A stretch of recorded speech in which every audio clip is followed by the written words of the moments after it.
السلام عليكم ورحمة الله. نرجع معكم ببحث النهاية. طيب، آخر مرة أخذنا حالة الصفر على صفر مع وجود تابع مثلثي وبركنا حفظنا الدساتير. طيب، اليوم إيش رح ناخد؟ ركز معي.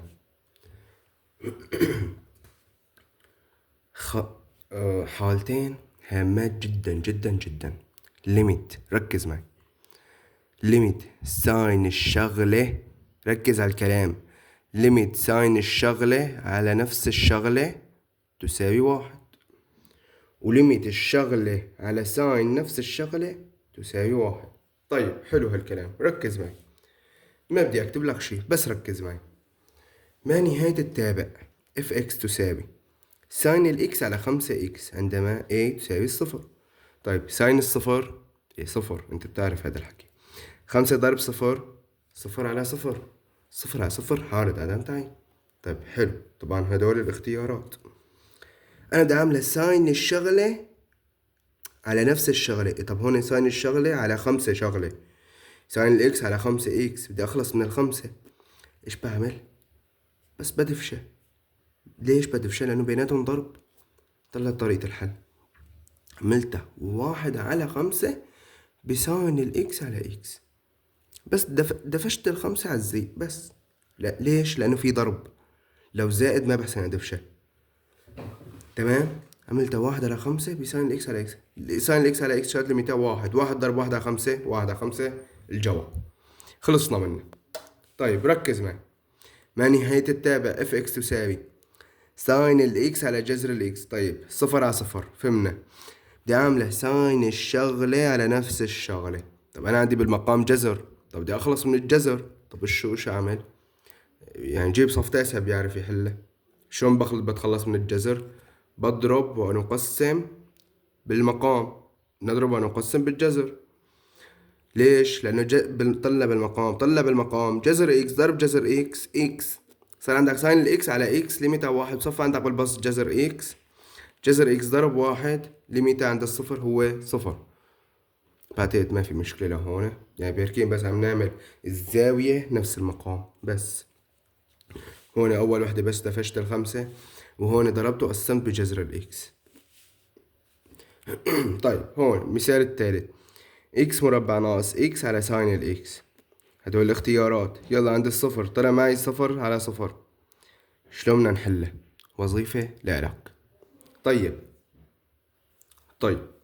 هون هذا التمرين اف اكس تساوي 1 ناقص كوساين الإكس على إكس مربع. يا جماعة، في شغلة يعني عم بتواجهني مشكلة. يعني لما بقولكن انه تحلوا وظيفة، مو يجي واحد على الواتس يقول لي الجواب هو بي. انا بكون بعد مثلا كذا فيديو على كذا مجموعة. لا خلاص، بعت لي صورة التمرين بعدين قل لي شو الجواب. يعني مو فورا، والله اول ما تدخل على المحادثة فورا تقول لي مثلا الجواب بي.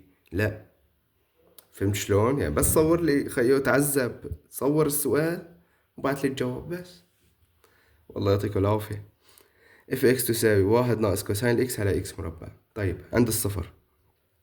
طيب، هدول اختيارات بعمل حالي مالي شايفهم. بعمل حالي شو مالي شايفهم.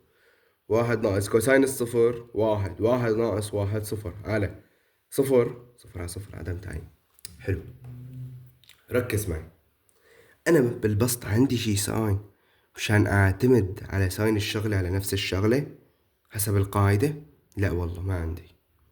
طيب، 1 ناقص كوساين الإكس، قال أنا هي صح حفظانة دستور، وأنا حفظتك إياها بالدرس الماضي. 1 ناقص كوساين الإكس هي شو؟ 2 ساين مربع نصها على إكس مربع. لازم تكون أنت دارسة، يعني مالك دارسة مصيبة. 2 ساين مربع نصها أو إكس على 2 على المقام على حول. طلع احفظ هي الخطوة دايما بهيك تمارين استعملنا فيهم الدساتير. من شفت مربع زيلة أو فكفكة، من شفت مربع فكه، من شفت مربع فكه. شلون يعني؟ الاثنين نزلت على حوله. ساين مربع بعمله ساين بساين، طبعا الزاوية على حوله. الساين مربع عملتها ساين بساين، طلع بالمقام اكس مربع عملتها اكس باكس. ان شاء الله يعني تكون مفهومة، واي سؤال يعني انا جاهز على الواتس فورا بعتلي. طيب قال انا صار عندي بالبسط ساين وعندي بالمقام اكس، بدي اعمل ساين الشغلة على نفس الشغلة. طيب ايش الشغلة عندك اياها؟ اكس على 2. طيب ايش عندك بالمقام؟ بس اكس. طيب قال بالمقام بضرب وبقسم على 2 بس لهي الاكس. طيب ولهي الاكس كمان بضرب وبقسم على 2. يا رب تكون عم تفهم علي، يا رب انا بتمنى. ضربت وقسمت على 2 ليش؟ مشان اعمل نفس اللي فوق، نفس الزاوية اللي فوق، اكس على 2 بدي اخد انا. طيب ركز معي، شوف شوف شوف شوف شوف ايش بدي اخد. هي شاد ليميتها 1. ركز ركز ركز ركز ركز. هي شاد ليميتها 1. ايش صار عندك بالبسط؟ 2. ضرب 1 ضرب 1 على المقام، طلع هي الاتنين لا تنساها. 2 ضرب 2 4، صار جواب نص. طيب حلو، شي ممتاز. آخر حالة من حالات عدم التعيين، حالة الصفر بلا نهاية. هي يعني غالبا تحليل، غالبا يعني ما لها قاعدة عامة، هي غالبا تحليل. وأكتر أمثلتها بتجي باللوغاريتمي والأسي. طيب ما نهاية التابع عندما a تساوي 3؟ يلا جيت أتعوض الثلاثة طلع معك لا نهاية بصفر. طيب هي شلون بنحللها؟ أنا أعطيتك التحليل، أعطيتك التحليل المباشر. إكس إكس الزائد في الناقص ناقص، الناقص في الناقص زائد، شي جداء 3 مجموع 2، 3 و1. اختصر لي الإكس ناقص 3 مع الإكس ناقص 3، صفى عندك إكس زائد 1. خد الليميت عند ال3، صار الجواب عندك 4. وهيك بيكون خلصنا كل شي حالات عدم تعيين إن شاء الله. يعني انت يلا صار فيك تعرف تحل اي تمرين من حالات عدم التعيين، وصرت تعرف تاخد النهاية.